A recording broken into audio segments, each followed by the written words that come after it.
Welcome back. सो आज हम एक नया डैशबोर्ड बनाने वाले हैं, मॉड्यूलर सेल्स डैशबोर्ड। हमने एक से पहले भी एक छोटा सा प्रोजेक्ट किया है, सीएसवी एनालाइजर। पर अभी हमें थोड़ा डैशबोर्ड चाहिए, क्योंकि डैशबोर्ड एक बार बनाना शुरू करोगे तो आपको बहुत मजा आएगा, आप और प्रैक्टिस करोगे। मैं तो अभी आज सिंपल डैशबोर्ड बनाऊंगा, पर इसको अपग्रेड करने की रिस्पॉन्सिबिलिटी आप लोगों की होगी और आप बहुत इजीली बना सकते हो। मैं इसको बिल्कुल मॉड्यूलर बनाऊंगा, जिसमें आप नए चार्ट्स, नए डेटा आप इजीली डाल सकते हैं उसके ऊपर। ठीक है, तो शुरू करते हैं। और हाँ, हम अब अगेन मॉड्यूलर स्ट्रक्चर रखेंगे, छोटी छोटी फाइल्स बनाएंगे। ये नहीं कि सारा कोड एक ही सिंगल फाइल में, जिसको मोनोलिथिक फाइल बोलते हैं, हम वो नहीं बनाएंगे। छोटी फाइल्स बनाएंगे, इजीली मैनेजेबल मेंटेनेबल फाइल्स बनाएंगे, कि कल को अगर आप किसी को प्रोजेक्ट दिखाते हो, वो देख के कहता है कि हाँ भाई, बहुत मॉड्यूलर तरीके से काम हुआ है इसके ऊपर। वही आपको बनना है। आपको यही एक एआई इंजीनियर बनना है ना, जो बहुत ही मॉड्यूलर तरीके से बड़ा मैनेजेबल कोड, बहुत ही मेंटेनेबल कोड लिखता है। ठीक है, तो चले शुरू करते हैं।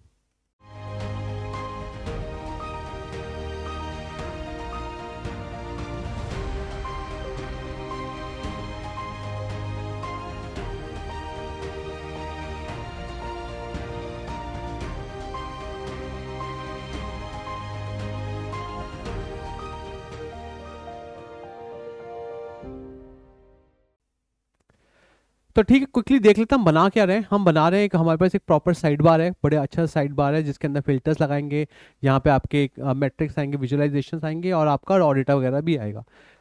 ठीक है, साइड बार है, साइड बार में चेंज करके रियल टाइम रिफ्लेक्ट होगा। एक प्रॉपर डैशबोर्ड होगा, छोटा डैशबोर्ड होगा, प्रॉपर डैशबोर्ड होगा, जिसको आप इसको यूज करके अपना बेसिक डेटा वो देख सकता है इसके ऊपर। ठीक है, तो अब आते हैं स्क्रीन के ऊपर। आप लोगों ने बुक डाउनलोड कर ली है तो बढ़िया है, क्योंकि ये चैप्टर 6 करने के बाद इससे एक्सरसाइजेज हैं, वो मैं चाहता हूँ कि आप लोग करें, प्रैक्टिस करें। जो भी हम कमांड्स यूज़ कर रहे हैं, कहीं पर कंफ्यूजन है, वो डिटेल्स में इसमें आपको मिल जाएगी। फ्री ई बुक है, आपको डिस्क्रिप्शन में होगी, यहाँ से आपको मिल जाएगी।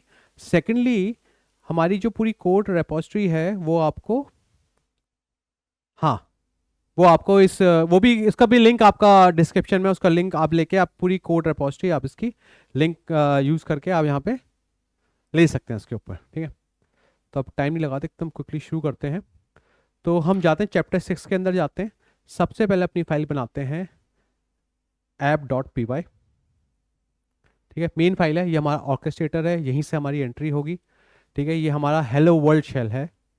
इसके अंदर हमें स्ट्रीमलीट को इंपोर्ट करना है। ठीक है, अपनी पेज कॉन्फ़िगरेशन डाल देते हैं। क्या नाम है इस ऐप का? इसका नाम है सेल्स डैशबोर्ड। ठीक है, सेल्स डैशबोर्ड डाल दिया है। एक क्विकली इसका टाइटल भी डाल देते हैं। टाइटल डालते हैं बिजनेस सेल्स डैशबोर्ड। ठीक है, और एक साइड बार बना देते हैं फटाफट। साइड बार कैसे बनाते हैं बताइए? साइड बार, अभी साइड बार प्लेस होल्डर ही है, st.sidebar, ऐसे बन गया साइड बार। साइड बार का हेडर दे देते हैं। यहाँ पे हम अपना कॉन्फ़िगरेशन करेंगे, तो इसका नाम है कॉन्फ़िगरेशन। और एक बेसिकली एक राइट लिख देते हैं, सिंपली एक अपने एक ऐप कैनवास राइट लिख लेते हैं, वेलकम एआई इंजीनियर्स। ठीक है, चलाएं इसको।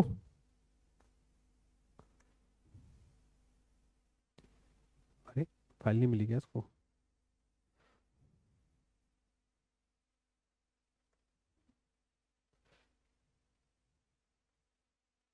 स्ट्रीमलेट तो है कि नहीं है मेरे पास? है स्ट्रीमलेट, रन।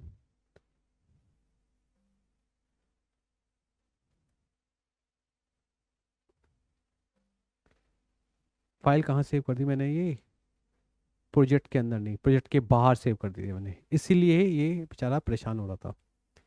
ठीक है, इसकी परेशानी खत्म करते हैं।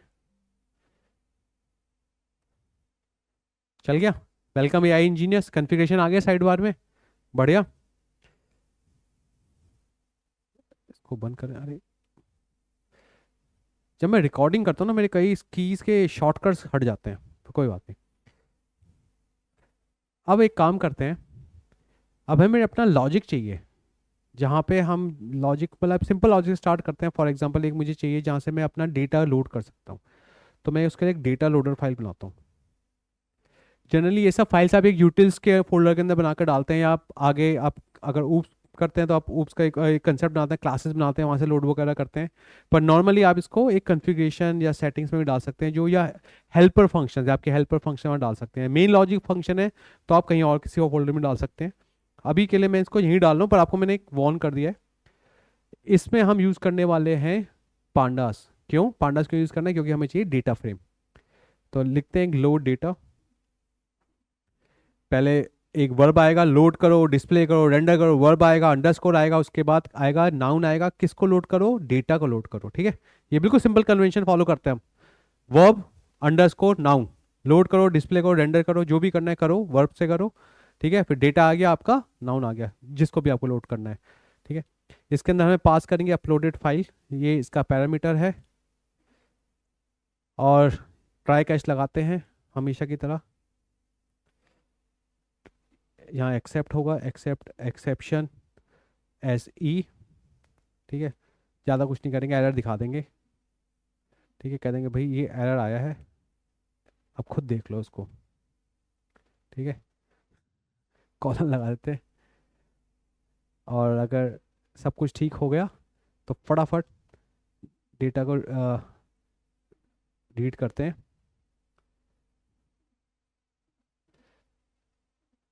ठीक है, हमें तो यहाँ अपलोडेड फाइल मिलेगी ना, तो हमें अपलोडेड फाइल मिलेगी, वो होगी CSV फाइल।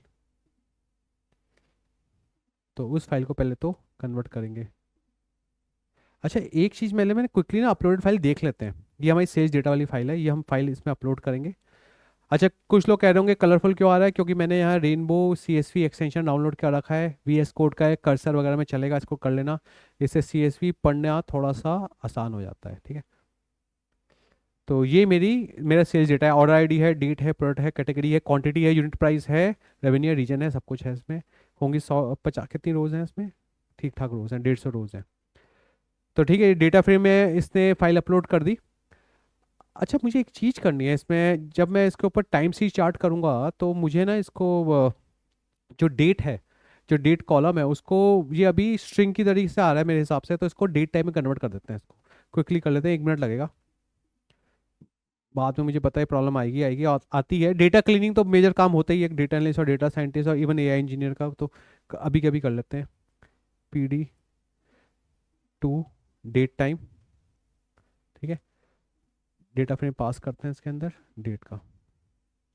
ठीक है, तो हमें यहाँ पे हमने डे टू डेट टाइम में हमने कन्वर्ट कर लिया इसके ऊपर, जिससे हमें एक्यूरेट सॉर्टिंग फिल्टरिंग हमें बाद में वो नहीं आए। और अब यहाँ पे रिटर्न कर देते हैं इसके ऊपर, रिटर्न डेटा फ्रेम। ठीक है, और यहाँ पे ST को स्टॉप कर देते हैं कि कुछ रिटर्न कुछ मत करो, रुक जाओ, रोक दो, सब कुछ रोक दो। ठीक है, तो ये हमारा हो गया। अब हमें ये तो हमने बना दिया, पर इसको हमें लेके भी तो जाना पड़ेगा app.py में, है ना, वरना काम ही नहीं होगा इसके ऊपर। और मुझे ऐप के अंदर भी पांडास यूज़ करना है, तो पहले तो मैं इसको पांडास ही डाल लेता हूँ, import pandas SPT and from data loader import, क्या नाम था हमारा, लोड डेटा। और डेटा को लोड करते हैं। सबसे पहले एक साइड बार में एक मैंने अपलोडर बनाता हूँ। ठीक है, और जो भी अपलोडर होगा उसका पहले अपलोडर बनाते हैं और क्योंकि मैं साइड बार में बनाना है तो मैं लिखूंगा st.sidebar। ठीक है, डॉट फाइल अपलोडर, और यहाँ ऑप्शन दे दूंगा इसके ऊपर लेबल अपलोड CSV। ठीक है, बहुत बढ़िया। टाइप डाल दूंगा, अरे टाइप क्या है, टाइप यहाँ पे इसका बहुत जल्दबाजी करता है ये, CSV फाइल, CSV मेरा टाइप होगा इसके ऊपर, ये मैं अपलोड कर देगा। और इसको उठा के मैं डालूंगा, अपना एक वेरिएबल बनाता है अपलोडेड फाइल। ठीक है, अब मैं देख रहा हूँ अपलोडेड पास्ट में हो चुका। ठीक है, अंडरस्कोर फाइल, अपलोडेड फाइल, ये फाइल मेरी अपलोड हो चुकी है। और यहाँ पे मैं लिख देता हूँ इफ़ अपलोडेड फाइल हो गई है तो भाई डेटा फ्रेम बनाने में भी देरी नहीं करनी चाहिए। DF is equal to data load data, sorry load data pass करो, इसमें अपलोडेड फाइल पास करो फटाफट इसमें। ठीक है, इक्वल टू हटाओ, अपलोडेड फाइल है। और जब हमें ये हम करेंगे तो हमें डेटा फ्रेम मिल गया, बढ़िया। और अगर भगवान ने चाहा डेटा ये एम्प्टी नहीं है, इफ़ नॉट TF, अगर एम्प्टी नहीं है, आपने अगर CSV फाइल एम्प्टी भेज दी तो एम्प्टी आएगा, अगर आपने एम्प्टी नहीं भेजी हम सब चेक सब करेंगे, हम ऐसे नहीं छोड़ेंगे। अगर डेटा एम्प्टी नहीं है तो हम यहाँ पे दिखाएंगे सक्सेस, बाद में हटा देंगे, अभी के लिए दिखा देते हैं या दिखा के रखते हैं, डेटा लोडेड सक्सेसफुली। ठीक है, और उसके बाद एक डेटा फ्रेम दिखाई देते हैं, मतलब मेन में दिखाते हैं। और सक्सेस भी ना मुझे चाहिए, अभी मेन में दिखा रहा हूँ, देखिए मैं यहाँ साइड बार नहीं लिखा है, क्योंकि साइड बार नहीं लिखा, मैं st डॉट साइड बार नहीं लिखा तो मेन में दिखाएगा। मेन में इसलिए दिखा रहा हूँ, डेटा फ्रेम अगर मैंने यहाँ दिखा दिया, डेटा हेड अगर मैं दिखा दिया तो ये डेटा फ्रेम में इतनी जगह ही नहीं है। और अगर आपकी फाइल ठीक से अपलोड नहीं हुई तो दिखाएंगे एरर, फाइल इज एम्प्टी और इनवैलिड। ठीक है, क्वेश्चन नहीं है, बता दिया आपको, क्वेश्चन थोड़ी है ये। और एक और, अगर आपकी फाइल अपलोडेड, आपने अपलोड नहीं किए, इसका भी एल्स लगा देते हैं, एल्स यहाँ पे दे देते हैं, यहाँ पे सिंपली st info, मैं यहाँ इन्फो से थोड़ा परेशान हो गया हूँ, ये लिख दे देते हैं st please upload a file. कहाँ है भाई हमारा, ऑलवेज रीरन। ठीक है, प्लीज अपलोड अ फाइल, इसको हम यहाँ ले जा सकते हैं, st एल्स बार को साइड बार ले जा सकते हैं, साइड बार। ठीक है, please upload a file, please upload a file. ठीक है, चेक करते हैं फाइल अपलोड, कहाँ है मेरी CSV फाइल, कहाँ है, ये रही CSV फाइल। ठीक है, और ये रहा साइड बार, डालते हैं इसके ऊपर। ठीक है, अपलोड हो गया, अरे भाई हो गई अपलोड। ठीक है, डेटा फ्रेम दिख गया, डेटा फाइल अपलोड हो गई है मेरी, सब कुछ सही चल रहा है। वेलकम AI इंजीनियर्स हटा देते हैं अभी, वेलकम AI इंजीनियर्स की अब हमें ज़रूरत नहीं है। ठीक है, डेटा फाइल अपलोड हो गई है, तो यहाँ पे वो मैसेज भी नहीं आ रहा, प्लीज़ अपलोड अ फाइल। बहुत ही बढ़िया, सब कुछ ठीक चल रहा है, कितना अच्छा लग रहा है। अब इसमें मुझे चाहिए एक फ़िल्टर चाहिए, जिसके अंदर मैं यहाँ पे अपनी कैटेगरी के हिसाब से हटा सकता हूँ, कि मुझे सिर्फ इलेक्ट्रॉनिक्स देखना है, मुझे सिर्फ स्टेशनरी देखना है, तो मैं हटा सकता हूँ। फिल्टर चाहिए, जैसे फिल्टर्स बनाते हैं। फिल्टर्स बनाने के लिए एक फाइल बनानी पड़ेगी जिसका नाम होगा, बताइए क्या नाम होगा, filters.py। ठीक है, इसके अंदर भी हमें क्या चाहिए, हमें स्ट्रीमलीट चाहिए पांडास भी चाहिए, और यहाँ पे फंक्शन लिखेंगे डिस्प्ले। आप रेंडर लिखो, फिल्टर वो कोई फर्क नहीं पड़ता, पर ये आपका बराबर हो जाए display what, display your filters. पास करोगे डेटा फ्रेम पास करोगे, क्योंकि डेटा फ्रेम के ऊपर फिल्टर लगाएंगे, और ये जाएगा आपका साइड बार में, और साइड बार के भी हेडर में जाएगा। हेडर के अंदर फिर हम बड़ा ही अच्छा इसका नाम देंगे, इसको बोलेंगे filters.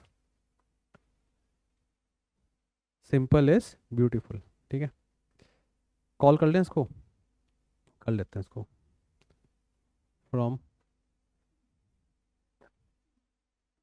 Filters import display filters.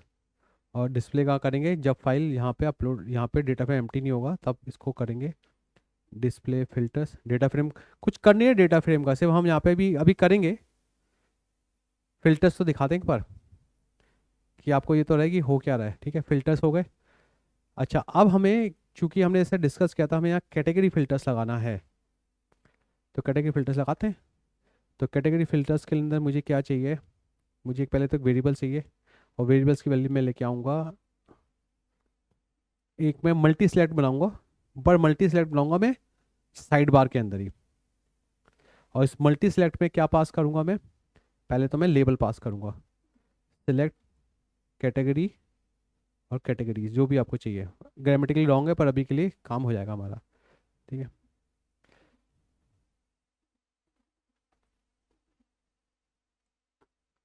ठीक है। दूसरा हमें इसके अंदर हमें पास करनी पड़ेगी, हमें एक लिस्ट पास करनी पड़ेगी, जो लिस्ट आएगी मुझे मिलेगी कैटेगरी से, पर मुझे सब यूनिक वैल्यू चाहिए। कैटेगरी सारे कॉलम्स आ जाएंगे, उनके मैं उठाऊंगा सारी यूनिक। जब मैं यूनिक उठाऊंगा इसके अंदर, यूनिक फंक्शन कॉल करूँगा डीएफ कैटेगरी में, तो मुझे यूनिक सारे यूनिक कॉलम्स का यहाँ पे लिस्ट मिल जाएगी। और इसमें एक चीज़ और हम डिफ़ॉल्ट वैल्यूज़ भी कर देते हैं, डिफ़ॉल्ट वैल्यूज़ भी सेट कर देते हैं, डिफ़ॉल्ट इक्वल टू।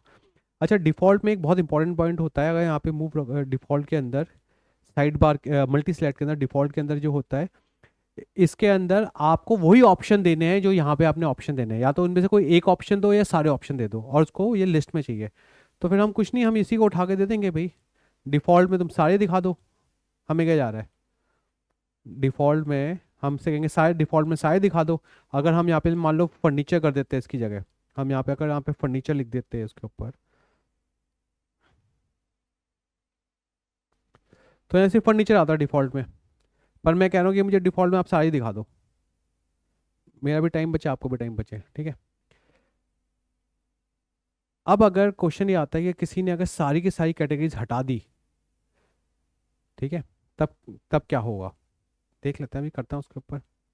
सबसे पहले कहते हैं कि अगर उसने कैटेगरीज सिलेक्ट कर ली, अगर कैटेगरी सिलेक्ट कर ली, जो भी अगर उसने विजिट में किया कैटेगरीज को मिल गई, तो हम उसको रिटर्न कर देंगे फटाफट।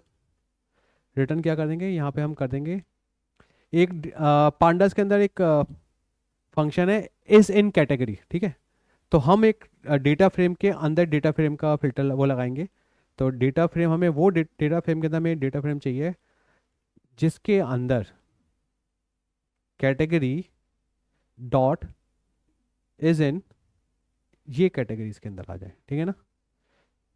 अगर आपने दो सिलेक्ट किए हैं तो वो इज इन के अंदर ये तीन कैटेगरी हो, उनके हिसाब से फिल्टर होके ये फिल्टर लगा दे। पांडास का फिल्टर सबको आना चाहिए, सब आप देख लीजिए, ठीक है। और एक बार हमें ये मिल गया तो ये हमने रिटर्न तो कर ही दिया। और अगर हमने आप इस कैटेगरीज में नहीं गए, इसके बाहर आए, तो आप सिंपल जो आपको ऊपर मिल रहा था डेटा फ्रेम, वही वही का वही डेटा फ्रेम रिटर्न कर दो, ठीक है। तो यानी आपके पास फिल्टर डेटा फ्रेम आ गया, फिल्टर डेटा फ्रेम आ गया, ठीक है। डिस्प्ले फिल्टर ने आपको क्या रिटर्न किया है, डिस्प्ले फिल्टर ने आपको डेटा फ्रेम रिटर्न किया है, पर एक फिल्टर डेटा फ्रेम, तो उसका नाम रखते हैं ना डीएफ फिल्टर्ड, जिससे हमें कंफ्यूजन ना हो कि ये डेटा फ्रेम डाला, इसको डेटा फ्रेम भेजा और मिला क्या, डीएफ अंडरस्कोर फिल्टर हमें मिल गया इसके ऊपर, ठीक है। अब एक काम करते हैं, कहाँ दिखा रहे हैं हम इसको हटाते हैं, इसको अब मुझे दिखाने की कोई ज़रूरत नहीं है। ये कहाँ दिखा रहे हैं इसको, ये डेटा फ्रेम हटाओ इसको, अब हमें इसकी ज़रूरत नहीं है। अगर उसने फिल्टर कर दिया तो हम वो दिखाएंगे ना उसके ऊपर, ठीक है ना।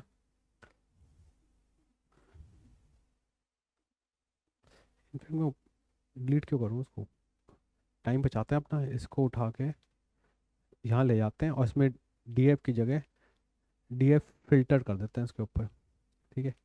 एक चीज़ और करते हैं, इसके अंदर दिखाते हैं कि कितनी रोज़ हैं,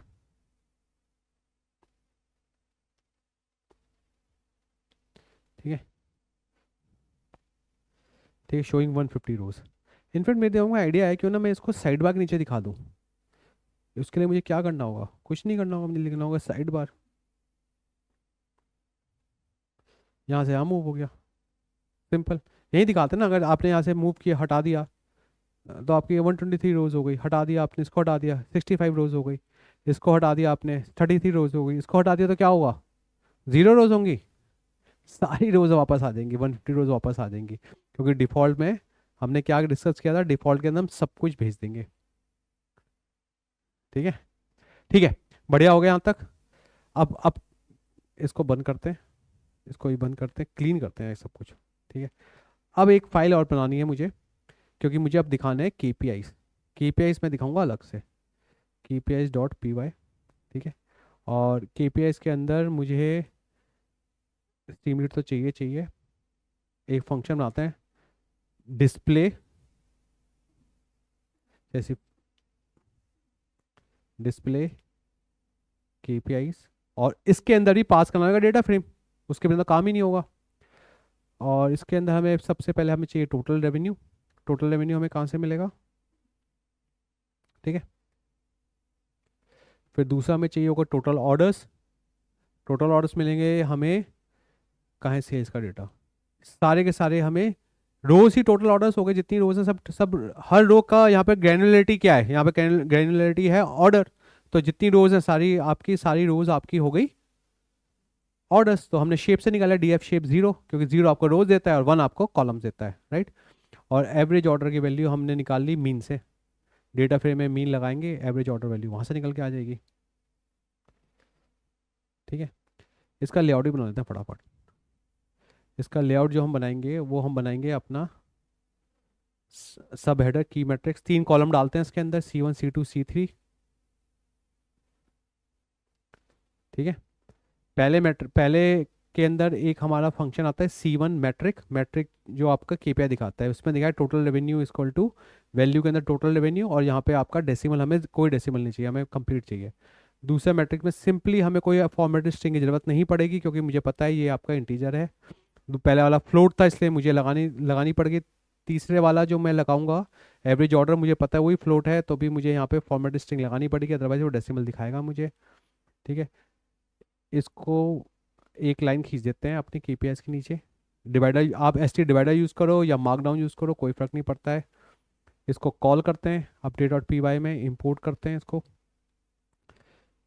from KPIs, import display KPIs, और ये डिस्प्ले KPI मुझे कहाँ दिखानी है, इसके नीचे दिखानी है डिस्प्ले KPIs, ठीक है। तो अपलोडेड फाइल हो गई। अगर नॉट एम्प्टी के अंदर जाऊंगा, डेटा फ्रेम फिल्टर के नीचे मैं यहाँ दिखा दूंगा इसके ऊपर, ठीक है। और डेटा फ्रेम तो पास करो, ठीक है। ये की मैट्रिक्स आ गए, ये अभी हटा रहा हूँ मैं, ये बाद में दिखाऊंगा इसको, ठीक है। क्लीन करते हैं ये की डेटा लोडेड सक्सेसफुली, इसको भी हटाओ, ये डेटा लोडेड सक्सेसफुली कहाँ है, इसको भी डालते हैं साइड बार में, क्यों हमें यहाँ परेशान कर रहा है ये, ठीक है। डेटा लोडेड सक्सेसफुली, ठीक है। की मैट्रिक्स आ गई, अपना डिवाइडर भी आ गया, बढ़िया है। लार्ज मैट्रिक्स कार्ड दिख रहे हैं टॉप में इसके ऊपर। अब हम बनाते हैं हम बनाते हैं चार्ट्स बनाते हैं एक और। ये तो ठीक है, की मैट्रिक्स आके चार्ट्स भी बनाना सिखाता हूँ आपको, और उसके बाद you will go fancy charts बनाने में। मैं आपको बेसिक चार्ट्स बनाना सिखाऊंगा, पर आप यू वोंट स्टॉप हेयर, आप तो और चार्ट्स बनाओगे। इसके लिए हम यूज़ करेंगे प्लॉटली एक्सप्रेस, जिसको हम इंपोर्ट करेंगे प्लॉटली डॉट एक्सप्रेस SPX, ठीक है। अपना फंक्शन बनाते हैं, फिर again display display what display what display charts. क्या चाहिए होगा इसको, डेटा फ्रेम चाहिए होगा इसको, ठीक है। इसका सब हेडर बनाएंगे, सब हेडर का नाम रखते हैं विजुअलाइजेशन। इसको एक बार इंपोर्ट करके दिखाते हैं, डिस्प्ले KPIs हो गया, इसके नीचे नीचे आ जाएगा चार्ट्स,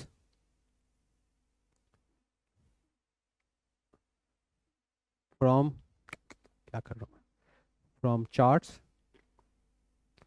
इंपोर्ट डिस्प्ले चार्ट्स,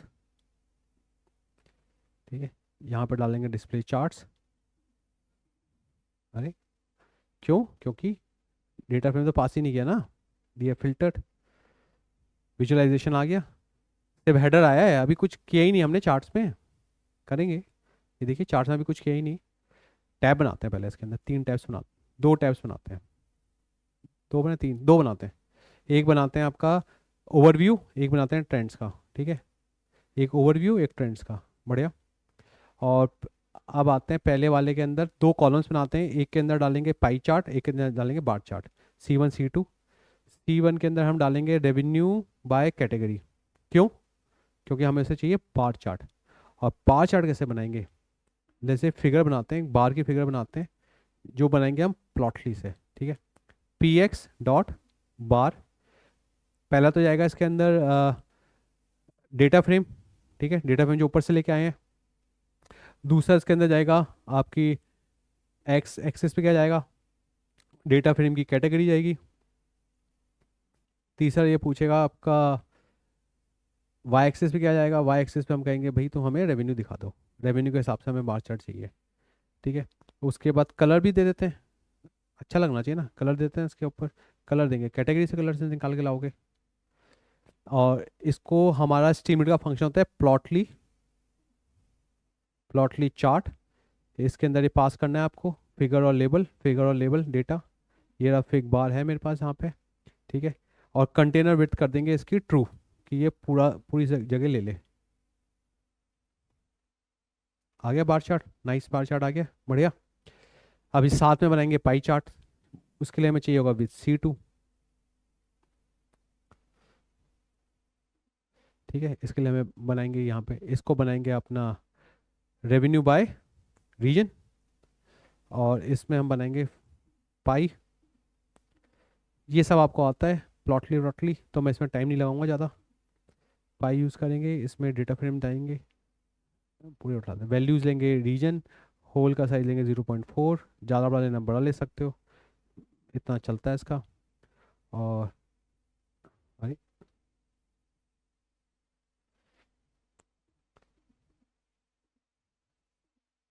इसमें फिगर अंडरस्कोर पाई आ गया। Use container width equal to true. देखो कितना खटखट बना है, मतलब मैं आपको सिखा रहा हूँ, चल आपको मैं ट्यूटोरियल भी दे रहा हूँ, साथ में बन भी रहा है। अगर ये खुद बनाने बैठोगे तो 5-10 मिनट में बन जाएगा पूरा ये डैशबोर्ड। मैं तो मतलब थोड़ा सोच भी रहा हूँ, फिर बता बोल भी रहा हूँ, तब बना रहा हूँ, मेरे को इतना टाइम लग रहा है, मेरे को भी कम टाइम लग रहा है। You gas will make it so fast, आपको खुद को भी समझ में नहीं आया कितना फास्ट कैसे बन गया। ठीक है, बढ़िया हो गया यहाँ तक। अब एक काम करते हैं, एक थोड़ा सा ट्रेंड्स बनाते हैं। अब ट्रेंड्स थोड़े से एडवांस चार्ट्स हैं, अब ट्रेंड्स बनाते हैं। बहुत हो गया, इसको बंद करो विद टैब 1 को। ठीक है, ठीक है, टैब 1 का हो गया हमारा। इनफैक्ट वी C1 ये हो गया, विद C2 ये हो गया। ये टैब 1 के अंदर C1 और C2 आ गए, इसको अंदर लेके जाते हैं इसको। एक्चुअली ये एक एरर था, इंडेंटेशन एरर था, पर प्रॉब्लम क्या है, मेरे पूरे इस फंक्शन में C1 C2 यही डिफाइंड था, इसलिए यहाँ पे चल गया, वरना नहीं चलता इसका वो। ठीक है, अब हम बनाते हैं विद टैब 2। तो उसके लिए कैप्शन देंगे सेल्स ओवर टाइम का देंगे। ठीक है, और यहाँ पे हम जो ट्रेंड लाइन बनाएंगे, ट्रेंड लाइन थोड़ा सा ट्रिकी है, पर उनके लिए जिनको जिनको पांडास आती है उनके लिए बिल्कुल ट्रिकी नहीं है। D F trend is equal to data frame. यहाँ पे हमें इंडेक्स को ना रीसेट करना पड़ेगा। हमारा जो इंडेक्स है यहाँ पे, जो हमारा इंडेक्स है, इंडेक्स को बनाएंगे डेट, सेट इंडेक्स डेट करेंगे। ठीक है, अपना डी सैंपल करके लाएंगे। क्यों करके लाएंगे, क्योंकि हमें मंथ एंड चाहिए। ठीक है, मी किस किसके बेसिस पे, रेवेन्यू के बेसिस पे। ठीक है, और उसको हमें ग्रुप बाय करेंगे सम के ऊपर, और फिर अपना ये ग्रुप बाय करके अपना रिसेट कर देंगे इंडेक्स, जिससे कि हमें यहाँ पे ट्रेंड दिख जाए सारा सारा उस मंथ के हिसाब से, सब कुछ सम हो के, और वो उसका इंडेक्स डेट बन जाए और अपना इंडेक्स रिटर्न हो जाए। ठीक है, और इस बार हम क्या करेंगे, हमें चाहिए फिग अंडरस्कोर लाइन। हमें फिर से इसमें पास करना पड़ेगा डेटा फ्रेम डीएफ, पर हम यहाँ पे डीएफ नहीं, हम डेटा फ्रेम ट्रेंड पास करेंगे। ठीक है, और मार्कर्स को कर देंगे ट्रू। मार्कर्स तो चाहिए मुझे। अरे क्यों दिखा रहा है ये, अच्छा ठीक है जी। ठीक है, figure line is equal to, इसलिए परेशान था ये बेचारा ये, और ये ब्रैकेट से ही परेशान है ये। नहीं नहीं, सही तो कॉल किया था मैंने, एस डॉट प्लॉटली चार्ट तो लिखना भूल गया, प्लॉटली चार्ट। ठीक है, ये फिगर लाइन्स को मिल गया। अरे क्या कर रहा हूँ मैं, सॉरी सॉरी सॉरी सॉरी, ये तो पी एक्स डॉट लाइन है ना, वो कहाँ गया मेरा पी एक्स डॉट लाइन जो मैं लिखा था, कहीं उड़ा गया होगा। अब इसको डालेंगे प्लॉटली चार्ट के अंदर, इस फिगर लाइन को। ठीक है, इस फिगर लाइन को प्लॉटली चार्ट में डाल लें, और use container width equal to true कर दिया इसको। ठीक है, अब देख लेते हैं एक बार इसको जरा क्विकली सेव करके, कोई एरर रह गया इसमें।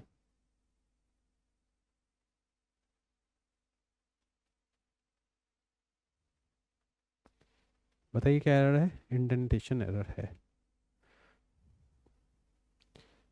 ठीक है, ट्रेंड्स पे क्लिक करो, बन के आ गया। एक्सेसरीज हटा दो। अरे यार ये बार बार ना ये हटा देता है इसके ऊपर। ब्राउज करो उसको फिर से।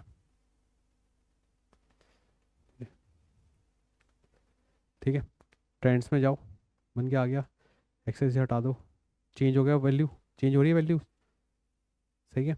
सेम ओवरव्यू भी चेंज हो रहा है आपका, और डालो एक और इलेक्ट्रॉनिक्स और डाल दो, बढ़िया बन रहा है। थोड़ा सा पॉलिश कर देते हैं इसके ऊपर, क्योंकि मुझे ना रॉ डेटा दिखाना बहुत जरूरी है। और एक अच्छा डैशबोर्ड वही होता है इसमें रॉ डेटा भी दिखाया जाए। कुछ नहीं, एक एक्सपेंडर लगाएंगे इसके अंदर, चार्ट्स हो गए यहाँ पे।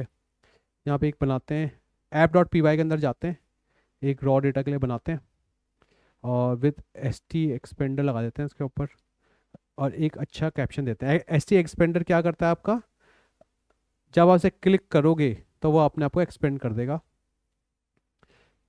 और यहाँ पे हम डेटा फ्रेम दिखाएंगे, बस डेटा फ्रेम में करेंगे df_filtered, ठीक है। Sort values by equal to date कर देते हैं, कैपिटल है डेट, ठीक है। असेंडिंग दे देते हैं इसको,